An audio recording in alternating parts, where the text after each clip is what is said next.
बिस्मिल्लाहिर्रहमानिर्रहीम, अस्सलाम वालेकुम, वेलकम टू माय चैनल। तो दोस्तों, आज हम चिकन काली मिर्च की बहुत ही मज़ेदार और आसान रेसिपी बनाएंगे। बहुत ही मज़ेदार और आसानी से बन जाने वाली इस रेसिपी को आप मटन और बीफ में भी बना सकते हैं। बहुत ही कम मसालों से बनती है। तो चलिए इसको बनाना शुरू करते हैं। तो यहाँ पर सबसे पहले 1 टेबलस्पून मैंने काली मिर्च का लिया है। इसको हम ड्राई रोस्ट करेंगे लो फ्लेम पे तकरीबन 1 से 2 मिनट तक, और उसके बाद इसको निकाल के हम इसको मोटा सा कूट लेंगे। इसी तरह इसकी बहुत ही प्यारी खुशबू आएगी। इसी तरह इसको आप रोस्ट कर लें। तो दोस्तों, आज की हमारी रेसिपी बहुत ही मजेदार बनने वाली है। वीडियो को एंड तक देखिएगा, चैनल को सब्सक्राइब जरूर कीजिएगा ताकि आने वाली तमाम वीडियोस आपको मिलती रहें। तो यहाँ पर सबसे पहले हम चिकन की मैरिनेशन कर लेंगे। इसके लिए मैंने बोनलेस चिकन लिया थाइस का। आप इसको चिकन मटन किसी में बना सकते हैं। तो यहाँ पर सबसे पहले इसमें जो हमने काली मिर्च को ड्राई रोस्ट किया था, उसको कूट लिया था, वो इसके अंदर 2 टीस्पून ऐड कर लेंगे। इसको ज़्यादा भी ऐड कर सकते हैं। इस तरह ड्राई रोस्ट करने से इसका फ्लेवर बहुत ही अच्छा बनेगा। साथ में 1 टीस्पून नमक का ऐड कर लेंगे।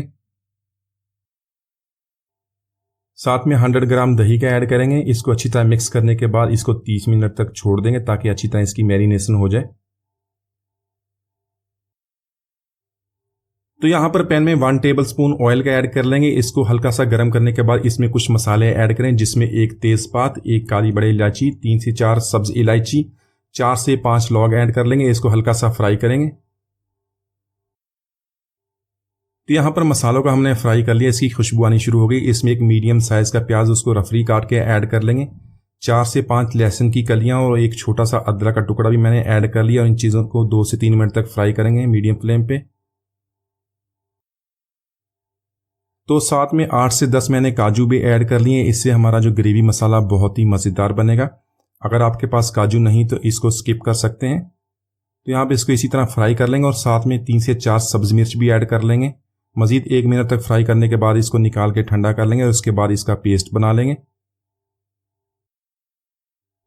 तो यहाँ पर उसी पैन में मैंने 1 टेबलस्पून मक्खन का ऐड कर लिया और साथ में जो हमने पेस्ट बनाया था ग्रेवी मसाले को, वो भी ऐड करने के बाद इसको 3 से 4 मिनट तो कुक कर लेंगे।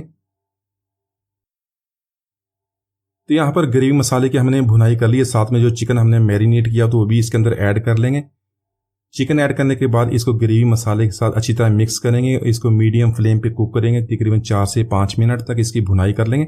साथ में 1 टीस्पून नमक का भी ऐड कर लेंगे, क्योंकि ग्रेवी मसाले के अंदर हमने नमक का ऐड नहीं किया था। तो यहाँ पर चिकन की हमने ग्रेवी मसाले के साथ भुनाई कर ली है। इसको टेंडर करने के लिए इसमें आधा कप पानी का ऐड कर लेंगे, क्योंकि ये थाइस का चिकन बोनने से जल्दी टेंडर हो जाता है। अगर आप मटन या बीफ में बनाते हैं, इसमें 2 कप पानी का ऐड करने के बाद इसको कवर कर दें। तो मैं यहाँ पे चिकन को 15 मिनट के लिए कवर करूँगा ताकि अच्छी तरह टेंडर हो जाए। तो यहाँ पर चिकन हमारा टेंडर हो गया है। इसमें 1 टीस्पून कुटी हुई काली मिर्च का ऐड कर लेंगे। 2 टीस्पून कोकोनट पाउडर का ऐड करेंगे। 1 टीस्पून गरम मसाला पाउडर और 1/4 टीस्पून सब्ज इलायची का पाउडर। तो यहाँ पर इनको मिक्स करके 1 मिनट तक कुक कर लेंगे। तो दोस्तों, इस रेसिपी में जो हमने रोस्टेड काली मिर्च डाली है उसका बहुत ही प्यारा टेस्ट बनेगा। इसको इसी तरह एक दफ़ा ज़रूर ट्राई करके देखिएगा। यहाँ पे 2 टेबलस्पून मैंने फ्रेश क्रीम के ऐड कर लिए और साथ में इसको मिक्स करने के बाद सब बारीक कटा हुआ सब्ज धनिया ऐड करेंगे। मज़ीद 2 से 3 मिनट तक इसको कुक कर लेंगे ताकि जो मसाला जो ऑयल को छोड़ दे। तो माशाल्लाह हमारा बहुत ही मज़ेदार चिकन काली मिर्च हमने बहुत ही आसानी से बना लिया। आप इसको रोटी, पराठा, उबले हुए चावलों के साथ खाएं या नान के साथ, आप इसको बहुत पसंद करेंगे। उम्मीद आज की रेसिपी आपको पसंद आएगी। मिलते हैं अगली वीडियो तक। इजाज़त दीजिए। अल्लाह हाफिज़।